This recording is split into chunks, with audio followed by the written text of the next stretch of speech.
ملازمین کی تنخواہوں میں اضافہ، وزیراعظم کے معاون خصوصی نے خوشخبری سنا دی۔ وزیراعظم کے معاون خصوصی ہارون اختر نے عوام کے لیے مثبت پیش رفت کا اعلان کرتے ہوئے کہا ہے کہ حکومت توانائی کے نرخوں میں کمی کے ساتھ ساتھ تنخواہوں میں اضافے پر بھی کام کر رہی ہے۔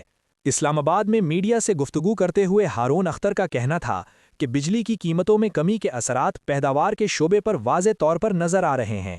انہوں نے بتایا کہ پاکستان اپنی تاریخ میں پہلی مرتبہ مائکرو اکنامک نمائش منعقد کرنے جا رہا ہے، جو 24 سے 26 جنوری تک لاہور ایکسپو سینٹر میں ہوگی۔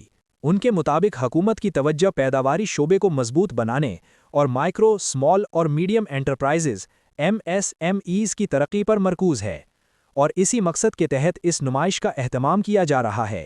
ہارون اختر نے کہا کہ معیشت کی بحالی کے لیے حکومت کو ماضی میں بعض مشکل فیصلے لینا پڑے، تاہم اب ان فیصلوں کے مثبت نتائج سامنے آ رہے ہیں۔ ان کا کہنا تھا کہ اسٹاک مارکیٹ میں بہتری اور پالیسی ریٹ میں کمی معاشی استحکام کی واضح علامتیں ہیں۔